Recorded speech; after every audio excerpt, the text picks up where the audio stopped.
Hello बच्चों।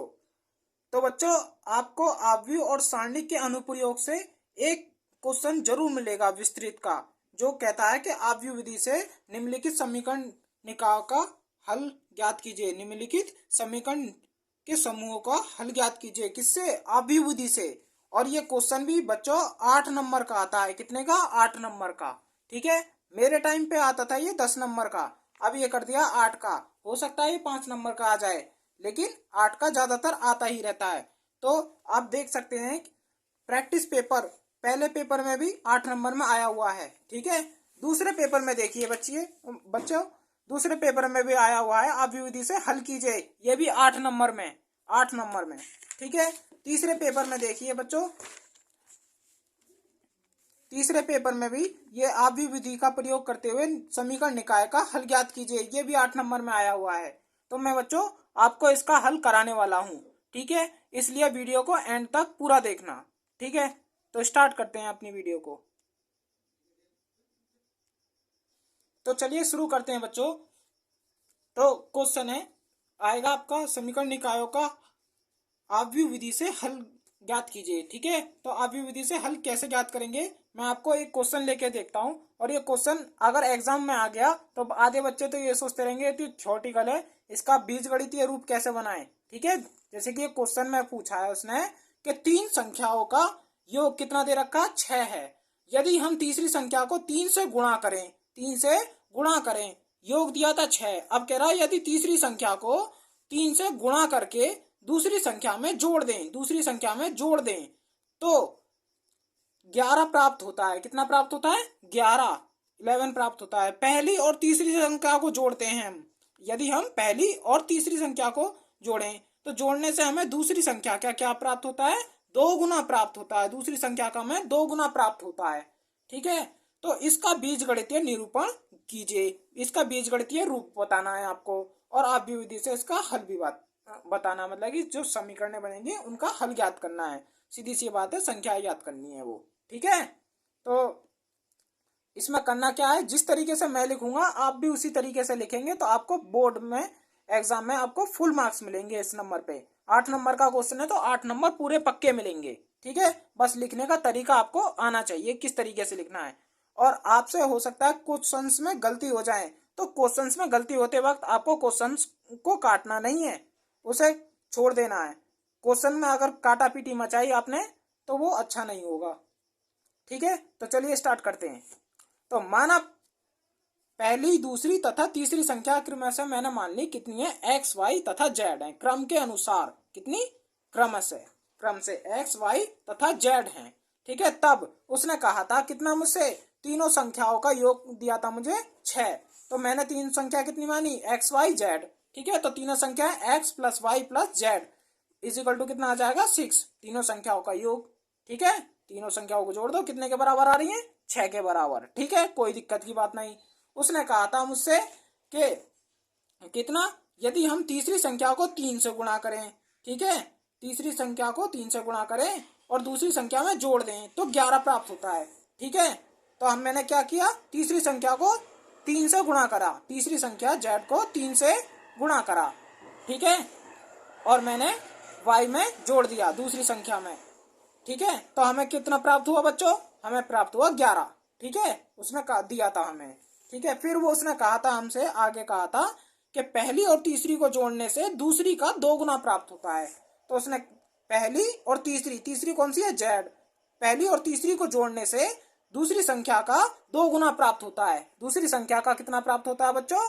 दूसरी संख्या का 2 गुना प्राप्त होता है, 2 गुना। ठीक है, तो हम इसमें क्या करेंगे कि दिए गए जो समीकरण है, दिए गए समीकरणों को कितना A X plus A X equal to B के रूप में लिखेंगे। लेकिन उससे पहले हम एक और काम करेंगे। कितना? ये जो दे रखा है बच्चों, ये x plus z is equal to जो 2y दे रखा है, यहां से हम निकालेंगे कितना? x minus 2y। इसे 2y को हम इधर ले आएंगे, x minus 2y plus z is equal to 0। अब हमारी बन गई है प्रॉपर समीकरण। ठीक है, प्रॉपर समीकरण ये हमारी बन के तैयार हो चुकी हैं। तो इसमें कितना है? इसमें x नहीं है दूसरी वाली समीकरण में, तो हम इसमें कर लेंगे 0 इंटू एक्स प्लस वाई। ठीक है, ठीक है। अब सारे के सारे क्या आ गए, हमारे गुणांक तैयार हो गए एक्स वाई जेड के। ठीक है, तो अब स्टार्ट हम क्वेश्चन को कर सकते हैं। तो चलिए क्वेश्चन पे आते हैं। तो दिए गए समीकरण निकाय को A X is equal to B के रूप में हम लिख सकते हैं। ठीक है, जहां अब उनसे हमें कोई मतलब नहीं है। ए बराबर कितना आएगा हमारा 1 1 1। ठीक है, ये हमारे एक्स वाई जेड के गुणांक हैं पहली समीकरण से एक्स वाई जेड के गुणांक हैं। देखो गुणांक मतलब कोफिशिएंट। ठीक है, जो इनकी गुणा में लिखे हुए हैं। तो 1 लिखा हुआ है, 1 लिखा हुआ है, 1 लिखा हुआ है, तो वही हमने यहाँ पर लिख लिए। ठीक है, इसी तरीके से दूसरी समीकरण से लिख लेंगे 0 1 3। 0 1 3 कहाँ से, ये रहे 0 1 3, मैंने लिख लिया था 0 इंटू एक्स, तो 0 आ जाएगा, उसे लिखने की जरूरत नहीं है। 0 इंटू एक्स, और यहाँ पे y का गुणांक कितना है 1 और z का गुणांक 3। ठीक है, इस तरीके से इस a को बोलते भी क्या है बच्चों, इस a को बोलते हैं हम कोफिशिएंट मैट्रिक्स। कौन सी, गुणांक वाला आव्यूह, गुणांक आव्यूह बोलते हैं इसमें, जो गुणांकों से मिलकर बना है। जो हमारे वेरिएबल्स दे रखे हैं एक्स वाई जेड, ठीक है, उनके गुणांकों से तैयार होता है हमारा कोफिशिएंट मैट्रिक्स। ठीक है, तो कोफिशिएंट मैट्रिक्स हमने तैयार किया 1 1 1, 0 1 3 और 1 -2 1 तैयार हो गया। ठीक है, और x इज इक्वल टू कितना आएगा, x होंगे हमारे वेरिएबल्स मैट्रिक्स। कौन सा, वेरिएबल, जो चरों का अवयव बनेगा। कितना, एक्स वाई जेड, 3 ही चर थे हमारे पास। ठीक है, 3 चर। ठीक है, ठीक है, और b कौन से होते हैं, रिक्वायरमेंट होती हैं, जो हमें दे रखी थी सामने कि इतने इनके बराबर है, ये इतने के बराबर है, इनका योग इतना है। ठीक है, कितना, 6 11 और 0। ठीक है, तैयार हो गया। अब हम क्या करेंगे बच्चों, A X is equal to हम बी लिख सकते हैं। कितना, A X is equal to B से हम करेंगे तो समीकरण निकाय का जो हल आएगा ना, वो जो बनी है ना समीकरण, तो उन समीकरण निकायों का हल जो आएगा सिस्टम ऑफ इक्वेशंस का, वो आएगा सॉल्यूशन हमारा x is equal to A inverse B. अब ये ए इनवर्स क्या है, ए इनवर्स है ए का व्युत्क्रम। क्वेश्चन में ए का व्युत्क्रम निकालने के लिए भी आपको भरपूर मात्रा में क्वेश्चन मिलेंगे। ठीक है, तो इसे हमने इक्वेशन फर्स्ट मान के छोड़ दिया। मैं आपको ए इनवर्स निकालना भी सिखा दूंगा इसी क्वेश्चन में। ठीक है, तो शुरू करते हैं। तो ए इनवर्स निकालने के लिए सबसे पहले आपको निकालना होगा क्या, आपको निकालना होगा ए का मैग्नीट्यूड, या आप कहिए ए का मॉडुलस निकालना है। तो ए का मॉडुलस निकालने के लिए आप कहीं से भी निकाल सकते हैं। मैंने किया है ये C1 के अनुगत प्रसार विस्तार या कुछ भी कह लीजिए। ठीक है, एक्सपेंड, मैंने C1 के अलोंग कर दिया एक्सपेंड इसको, क्योंकि यहाँ पर आ रहा था 0 से मुझे फायदा हो जाएगा। एक मेरा जो एक डिटर्मिनेंट है पूरा 0 हो जाएगा। ठीक है, तो स्टार्ट करते हैं। तो इसे सॉल्व कैसे करते हैं, जैसे मैंने 1 उठाया तो 1 को मैं यहाँ पर रख लूंगा और यहाँ पे रख लूंगा, छुपा लिया। अब यहाँ पे कितना बचा, 1 -2 और 3 1, 1 -2 3 और 1, और इसे प्लस माइनस कैसे चिन्ह देते हैं, ये देखिए, plus minus plus, minus plus minus, plus minus plus, plus minus plus, plus minus plus, plus minus plus, और बीच में प्लस लिख दीजिए, आपको सारणी का चिन्ह लगाना आ जाएगा। ठीक है, इससे। ठीक है, तो मैं कर रहा हूँ C1 के अनुगत, तो C1 में ये वाले साइन लेंगे, पहले प्लस फिर माइनस फिर प्लस, तो प्लस फिर माइनस फिर प्लस। ठीक है बच्चों, ठीक है, तो यहीं पे हम छुपा लेते हैं उसे। कितना छुपा लिया हमने, कितना आ जाएगा हमारा, आया 1 -2 और 3 1, तो 1 -2 और 3 और 1। ठीक है, दूसरे वाले पे आइए। दूसरा वाला एक बार दोबारा समझ लीजिए कैसे करेंगे इसको। यहाँ पे पेन रख लीजिए, यहाँ पर रख लीजिए। कितना बचा, 1 -2 और 3 1, 1 -2 और 3 1। ये जो 1 है वो कहता है कि मेरे सामने वाली पूरी रो छुपा लीजिए और मेरे सामने वाला पूरा कॉलम, जो बचा वो आपका, जो बचा वो हमारा। ठीक है, इसी तरीके से 0 पे भी यही कहता है कि मेरे सामने वाली पूरी रो छुपा लीजिए, मेरे सामने वाला पूरा कॉलम। तो कितना बचा, 1 1 -2 1, या 1 -2 1 1, 1 -2 1 1। ठीक है, ठीक है, ठीक है, और वो जो 0 है उसकी गुणा भी करेंगे, जैसे 1 की थी हमने उसमें डिटर्मिनेंट में। ठीक है, और फिर ये 1 कहता है कि मेरे सामने वाली पूरी रो, मेरे सामने वाला पूरा कॉलम। तो कितना आया, 1 1 और 1 3 1 3। ठीक है, तो कितना आ जाएगा, 1 1 1 3। ठीक है बच्चों, ठीक है, अब इन्हें सॉल्व करते हैं। सॉल्व कैसे करते हैं, सॉल्व करेंगे हम। ठीक है, तो 1 इंटू कितना आ जाएगा हमारा, आ जाएगा 1 1 जा 1, इसकी मल्टीप्लाई करते हैं इसमें। ठीक है बच्चों, तो बच्चों कैसे करते हैं, इस 1 की मल्टीप्लाई करेंगे इसमें, पहले इसकी मल्टीप्लाई होती है इसमें, ठीक है। तो 1 1 जा 1, बीच में लगाते हैं माइनस, बीच में लगाते हैं माइनस, और फिर करेंगे 2 की मल्टीप्लाई 3 में, 2 3 जा 6, और लेकिन ये ऑलरेडी माइनस का था, एक माइनस था इसमें, तो 2 3 जा 6, 2 3 6, माइनस के 6 आ गया, ठीक है। उसे ब्रैकेट के अंदर लिखेंगे, किसके अंदर, ब्रैकेट के अंदर, और फिर माइनस के 0, ये तो पूरा 0 हो जाएगा, 0 की गुणा 0 किसी में भी कर लो तो 0 ही हो जाता है, वो 0 से जो भी टकराएगा वो 0 हो जाएगा, ठीक है। और 1 इंटू कितना, ऐसे इसकी कीजिए, 3 1 जा 3, 3 एकम 3, ठीक है, और माइनस लगा देंगे बीच में, ठीक है, और 1 1 जा 1, एक एकम 1, ठीक है, लिख लिया। अब इसे सॉल्व कीजिए, तो 1 तो लिखने की जरूरत नहीं है, तो यहाँ पे कितना हो जाएगा, माइनस माइनस प्लस, ब्रैकेट खोलेंगे तो, ठीक है ना, ब्रैकेट जब भी ओपन होता है तो अगर अंदर माइनस है और बाहर भी माइनस है तो प्लस हो जाता है, माइनस माइनस प्लस, ठीक है। तो 1 + 6 हो गया, ठीक है, और ये +0 लिख लीजिए, ऐसा कोई दिक्कत की बात नहीं है, और 1, और यहाँ पे 3 में से 1 गया, कितना आया 2, 3 - 1 2 आया, तो 2 आ गया, ठीक है, और यहाँ पे 6 और 1 7, और 7 और 2 9 आया, ठीक है। तो इसका मतलब हमारा जो ए का मॉडुलस है वो कितना आया, 9 आ गया, कितना 9, और जो 0 के बराबर नहीं है 9 आया, ए का modulus = 9, does not equal to 0, जो 0 के बराबर नहीं है। तो इसका अर्थ हुआ that is a is non singular, non singular है, और या कह लो इन्वर्टिबल है। इन्वर्टिबल का मतलब कितना है, ए जो है हमारा व्युत्क्रमणीय है, व्युत्क्रमणीय मतलब ए का व्युत्क्रम निकाला जा सकता है, ए का जो इनवर्स है वो निकाला जा सकता है, अर्थात ए का इनवर्स निकाला जा सकता है, ठीक है। इस तरीके से थ्योरी लिखोगे आपको फुल मार्क्स मिलेंगे, ठीक है। अब ए का सहखंडज आव्यूह हम ज्ञात करेंगे, ए का सहखंडज आव्यूह, अब हम ए का सहखंडज आव्यूह जो होता है कितना, एडजॉइंट ऑफ ए, वो ज्ञात करेंगे, ठीक है बच्चों, एडजॉइंट ऑफ ए ज्ञात करेंगे हम, ठीक है, ठीक है।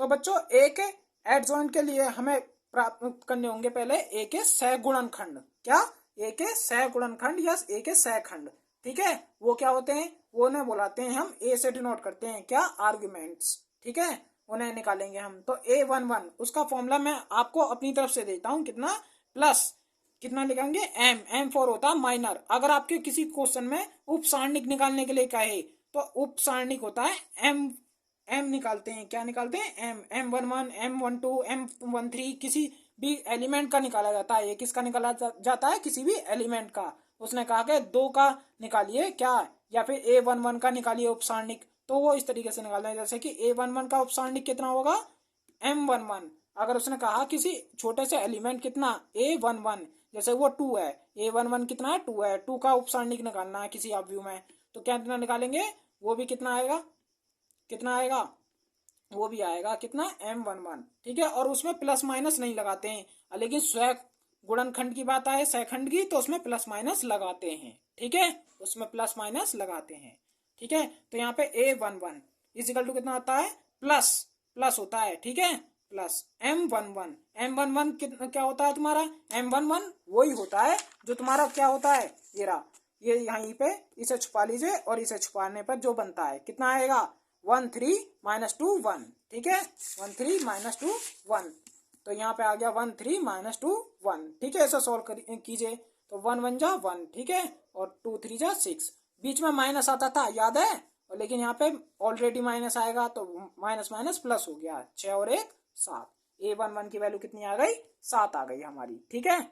अब क्या करेंगे, अब करेंगे A12 निकालिए, A12 का फॉर्मूला आता है माइनस प्लस माइनस, ठीक है, याद रखना, मैंने जो आपको सारणिक का चिन्ह बताया कितना, plus minus plus, minus plus minus, plus minus plus, ठीक है, इस तरीके से याद रखिए, जैसे देखिए plus minus plus, minus plus minus, ठीक है, और प्लस माइनस प्लस, इस तरीके से याद रखना है आपको, ठीक है ना। शुरुआत प्लस से होगी और एंड भी प्लस से ही होगा, ठीक है। शुरुआत का एलिमेंट होता है A11 और लास्ट का एलिमेंट आएगा A33। जब आपका सारणिक या आव्यूह किसका है, 3/3 का है, कितने का, 3/3 का है, ठीक है। तब तो आप निकालिए कितना, A12 का फॉर्मूला माइनस लगाइए कितना, M12, ठीक है। किताब में तो ये बहुत खतरनाक फॉर्मूले दे रखे हैं इसके, थोड़े से दिमाग खराब कर देते हैं बच्चों का, ठीक है, उन्हें समझाने में भी प्रॉब्लम्स आती हैं फिर। ठीक है, आप इसको फॉलो कर सकते हैं। ठीक है, प्लस लगाना है फिर माइनस लगाना है, फिर प्लस लगाना है फिर माइनस लगाना है, फिर प्लस फिर माइनस। ठीक है, शुरुआत प्लस पे, एंडिंग भी प्लस पे करनी है। ठीक है, तो -M12 कितना आ जाएगा, बाहर माइनस चल रहा है, माइनस लगाइए। और M12 मतलब इसका सारणिक उठा के लेके आइए, उप सारणिक उस एलिमेंट का, A12 का। ठीक है, A12 कौन सा एलिमेंट है, A12 है हमारा ये वाला एलिमेंट 1। इस 1 का उप सारणिक कितना होगा, यहाँ पे पेन रख लीजिए और यहाँ पर भी पेन रख लीजिए। कितना आया, 0 1 और 3 1, 0 1 और 3 1। ठीक है, तो लिख लीजिए 0 1 और 3 1। ठीक है, इससे सॉल्व कीजिए। 1 की मल्टीप्लाई 0 में करेंगे तो 0 ही हो जाएगा, और 1 की मल्टीप्लाई 3 में करेंगे, याद रखना पहले इसकी मल्टीप्लाई करते हैं। ठीक है, अब फिर इसकी मल्टीप्लाई इसमें करेंगे तो कितना आया, -3। तो -3 यहाँ से आएगा, 0 में से कुछ घटाएंगे तो माइनस में ही आएगा, सीधी सी बात है। -3 और माइनस बाहर है, कितना हो जाएगा, माइनस माइनस प्लस, +3। ठीक है, इसी तरीके से हम किसका निकाल सकते हैं, A13 निकाल सकते हैं। आप निकालना सीख गए। ठीक है, A13 आ जाएगा हमारा सॉल्व करने पर -1। आप स्क्रीनशॉट ले सकते हैं। ठीक है, ऐसे ही A21 निकाल सकते हैं आप, कितना आएगा, -3। A22 आएगा 0। ठीक है, A23 आएगा हमारा 3। ठीक है, A31 आएगा हमारा 2। ठीक है, A31 आएगा हमारा 2। ठीक है, और ऐसे A32 आएगा हमारा -3। ठीक है, और A33 आएगा हमारा 1। ठीक है, A31 आएगा हमारा, A33 आएगा हमारा 1। ठीक है, टोटली जो वैल्यू आई हमारी कितनी आई, A11 की वैल्यू कितनी थी, 7। ठीक है, A11 की वैल्यू 7, A12 की वैल्यू 3। ठीक है, A13 की वैल्यू -1, A21 की वैल्यू -3, A22 की वैल्यू कितनी है, 0, और A23 की जो वैल्यू है वो कितनी है, 3। ठीक है, और A32 की वैल्यू कितनी है, A32 की वैल्यू है 2, और A32 की वैल्यू है -3, A33 की वैल्यू है 1। ठीक है बच्चों, ठीक है, चलिए तो अब आगे बढ़ते हैं। तो अब आगे आया हमारा एड जॉइंट। एड जॉइंट आप कैसे निकालेंगे। ठीक है, एड जॉइंट का फॉर्मूला होता है बच्चों, कितना, A11 A12 A13 A21 A22 A23 A31 A32 A33। जो आपके एलिमेंट्स होते हैं ना छोटे छोटे, A11 A12, उनकी जगह पर उनके आर्ग्यूमेंट आ गए हैं, कितने, A12 A13, इस तरीके से। ठीक है, उनके आर्ग्यूमेंट आ गए हैं उनकी जगह पर, बड़े वाले। ठीक है, और उसका भी क्या करते हैं, वो जो सारणिक वो जो आव्यूह तैयार होगा उसका भी क्या करेंगे आप, ट्रांसपोज। ट्रांसपोज मतलब क्या, उसका आपको करना होगा, उसका क्या, उस परिवर्त, क्या बोलते हैं इसे, परिवर्त, डैश। डैश, आप डैश निकाल सकते हैं इसका। ठीक है, परिवर्त। परिवर्त कैसे निकालेंगे, पहले A11 की वैल्यू रख लीजिए। A11 की वैल्यू 7, A12 की वैल्यू +3, A13 की वैल्यू -1। ये मैंने डायरेक्ट कर दिया था, खुद मैंने सही किया। और A21 की वैल्यू -3 है, A22 की वैल्यू है 0, A23 की वैल्यू है 3। ठीक है, और A31 की वैल्यू 2, A32 की वैल्यू -3, A33 की वैल्यू 1। ठीक है बच्चों, तो इसमें आप क्या करेंगे, इसका करना है ट्रांसपोज। तो ये जो रो है ना, रो, इनको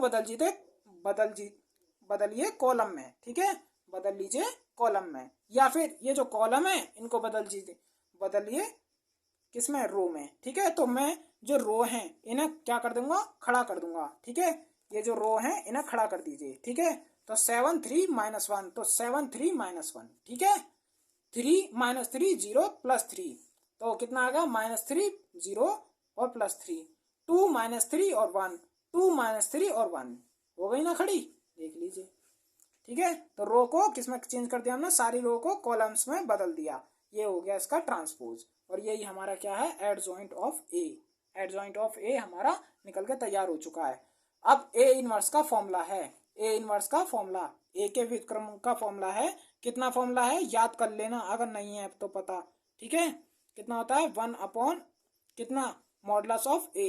ठीक है, इन क्वेश्चनों से डरना नहीं है, ये क्वेश्चन होते आसान है, फुल मार्क्स दे के जाते हैं, ऐसा समझो नंबर बट रहे हैं इन क्वेश्चंस में। ठीक है, एड जॉइंट ऑफ ए, कितना, एड जॉइंट ऑफ ए में मल्टीप्लाई करनी है इसकी। तो ए का मॉडुलस शुरुआत में कितना निकाला था, ए का मॉडुलस निकाला था हमने कितना, 9। कितना आया था, 9। ठीक है, उस 9 को हम यहाँ पे लिखेंगे। ठीक है, 1/9।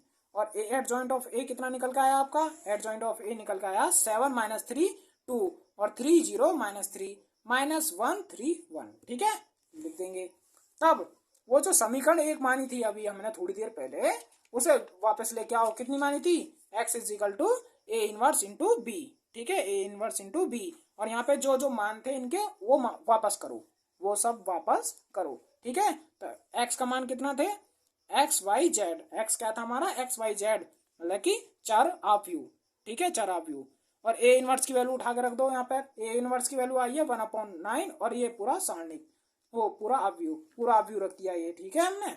और बी की वैल्यू रख देंगे, बी जो जो डिमांड थी उनकी, तो 6, 11 और 0। ठीक है ना, 6, 11 और 0। ठीक है, अब मल्टीप्लाई करेंगे। पहले देख लेंगे क्या मल्टीप्लाई पॉसिबल है या नहीं। अगर पॉसिबल होती है जब ही करते हैं। तो ये कितने का? 3/3 का। कितने का? 3/3 का। और ये कितने का? ये है हमारा 3/1 का।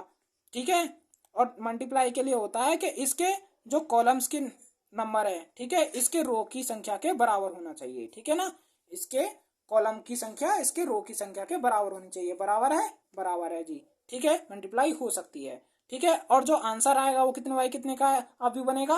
वो बनेगा, यहाँ से उठा लीजिए 3 और यहाँ से उठा लीजिए 1, 3/1 का बनेगा जी।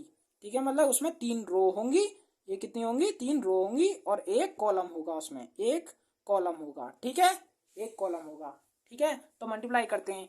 ठीक है ना, तो 7 6 42, 7 6 42 और 11 तिया 33 माइनस के, वो भी माइनस के। ठीक है, और बीच में प्लस लगाते चले जाते हैं। इसकी तो रो चलती रहेंगी और इसके कॉलम, इसका कॉलम चलेंगे, कॉलम के एलिमेंट। ठीक है, तो 7 6 42 और 11 तिया 33 और 2 की गुणा 0 में करेंगे तो 0 ही हो जाएगा, है ना?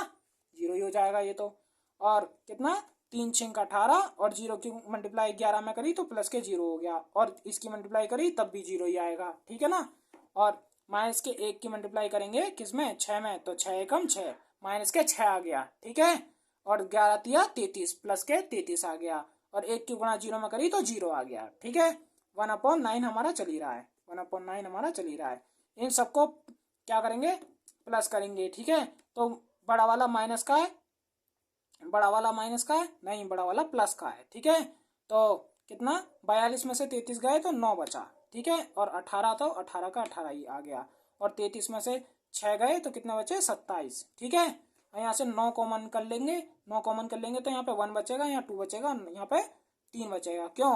9 एकम 9, 9 दूनी 18 और 9 तिया 27। ठीक है, और यहाँ 9 से 9 कट जाएगा, यहाँ 9 से 9 कट जाएगा, 9 से 9 कैंसल आउट, 1 2 3 आ जाएगा। ठीक है बच्चों, यहाँ पे कितना आ जाएगा? 1 2 3। ठीक है, यहाँ पे आ जाएगा हमारा 1 2 3। एक्स वाई जेड की वैल्यू कितनी आ गई? कितने के बराबर आ गई? दोनों अवयव बराबर आ गए 1 2 3। दोनों अवयवों की तुलना कर देंगे। क्या कर देंगे? दोनों तरफ की कंपेयर, दोनों साइड्स की। तो कितना आ जाएगा? एक्स की जगह पे हमारा रखा हुआ मिल रहा है 1, वाई की जगह पे मिल रहा है हमें 2 और जेड की जगह पे मिल रहा है हमारा 3। X is equal to 1, y is equal to 2 और जेड इज इक्वल टू 3। ठीक है बच्चों, तो यही है इसका आंसर, आपके 8 नंबर पक्की। ठीक है, इसी तरीके के क्वेश्चन आएंगे, आपको घर पे ट्राई करने हैं। ठीक है, ठीक है, तो बच्चों वीडियो को पूरा देखने के लिए धन्यवाद। मैं मिलूंगा आपसे अगली वीडियो में।